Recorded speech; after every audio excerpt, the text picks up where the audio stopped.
Right now, you could book a flight and be on the other side of the planet by tomorrow morning. That's insane if you actually think about it. For basically all of human history, that same trip would have taken you months, maybe years. Maybe it would have killed you. So today we're doing a full timeline of how humans have gotten from point A to point B. And trust me, some of these methods are way weirder than you'd expect. Let's start at the very beginning. For the vast majority of human history, travel meant one thing: your own 2 feet. No wheels, no roads, no maps. Just walking, and a lot of it. Early humans were nomadic, following herds and seasonal plant growth, which means entire communities were relocating constantly, sometimes covering thousands of miles over a lifetime. Anthropologists estimate hunter-gatherers walked 10 to 20 miles a day, every day, just as a baseline for survival. Imagine your commute being a 15-mile hike. And that's not even the fun part of your day, that's just Tuesday.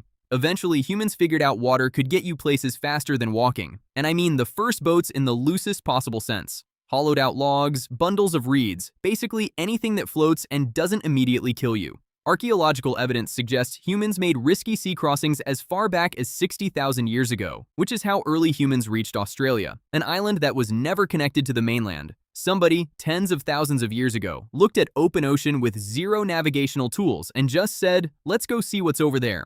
That is either the bravest or most reckless thing in human history, possibly both. Okay, now things get interesting, because this is when humans invent the wheel, and weirdly, it took forever for anyone to think of that. The wheel shows up around 3500 BC in Mesopotamia, but the first wheels weren't even used for travel.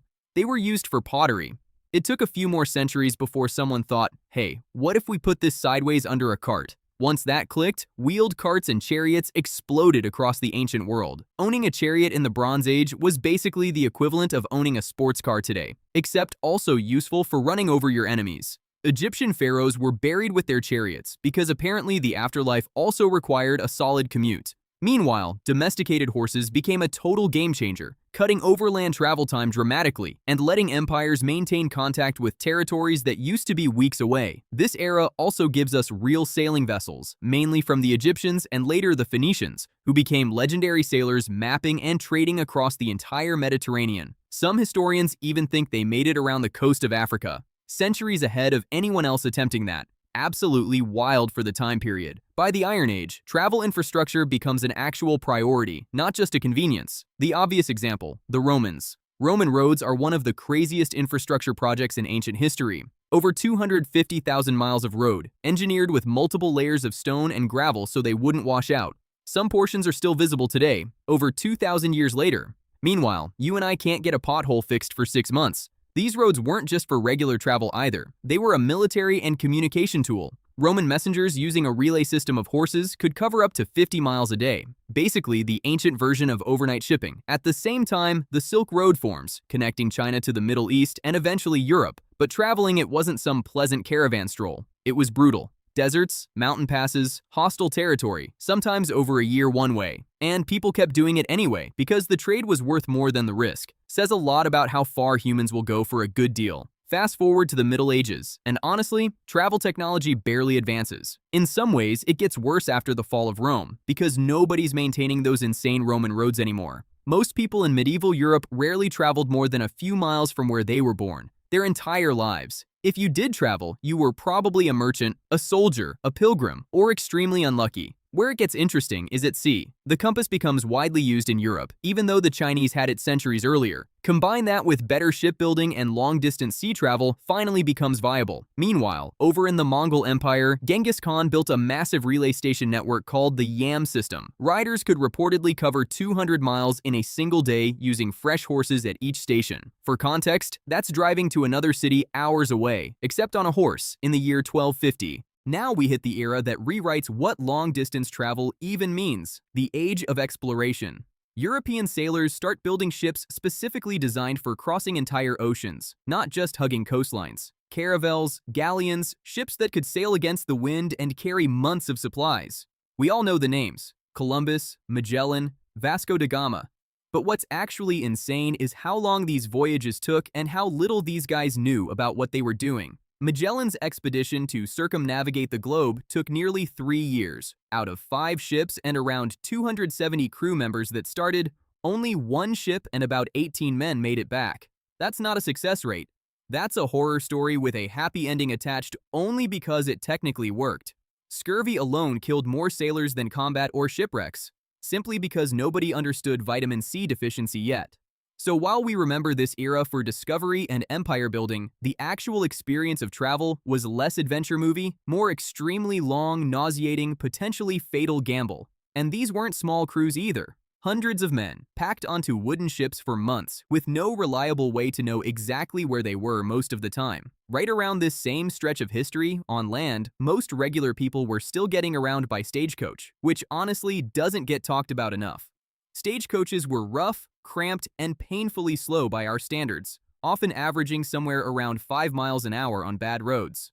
A trip that takes us an hour by car today could easily eat an entire day in a stagecoach, assuming you didn't get robbed along the way, which historically happened a lot, and now everything changes at once. The Industrial Revolution takes travel from painfully slow to shockingly fast in just a few decades. Steam power is the game changer, first with steamships, then with the steam locomotive. Before railroads, crossing a country could take weeks. After railroads, days, sometimes just hours. The first passenger railway opens in England in 1825, and within decades, entire countries are crisscrossed with rail lines. The Transcontinental Railroad in the US, completed in 1869, cut a 6-month wagon trip down to about a week.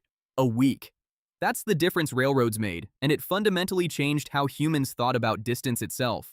Steamships have a similar moment on the water, cutting ocean crossings from months down to a couple of weeks. Suddenly, immigration, trade, and international travel become something regular people can actually consider, not just wealthy explorers or desperate settlers. And this era also gives us something else most people don't think about: the first subways. London opened the world's first underground railway in 1863, and yes, it ran on steam engines underground, which honestly sounds like a nightmare of smoke and soot, but people used it anyway because it was still faster than the alternative. And now the revolution that changes absolutely everything: powered flight. In 1903, the Wright brothers get a plane off the ground for 12 seconds, 120 feet. Probably didn't look like much at the time, but that 12 seconds is the starting point for an industry that, within decades, lets humans cross oceans in hours instead of weeks. Commercial air travel starts in the 1920s and 30s, though early flights were rough, loud, unpressurized, and honestly terrifying by modern standards.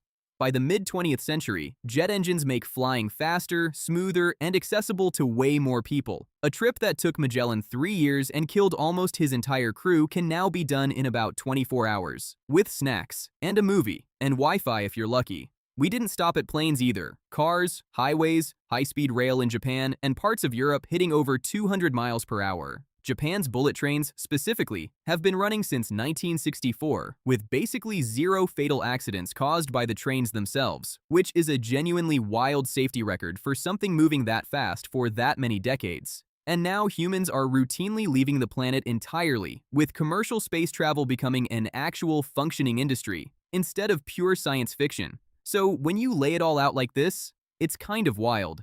For the overwhelming majority of human history, travel meant walking. Maybe a horse if you were lucky, maybe a boat if you were brave or reckless, or both. And then in just the last 150 years, we went from walking everywhere to routinely blasting through the sky at 500 miles an hour like it's completely normal. Which, when you actually think about it, it absolutely isn't. Makes you wonder what travel looks like 100 years from now. Maybe someone's going to make a video like this one, talking about how quaint it was that we used to sit in giant metal tubes for hours just to get somewhere. Anyway, that's the full timeline. Let me know what era you want a full deep dive on. No cap, that's the file. Catch you next time.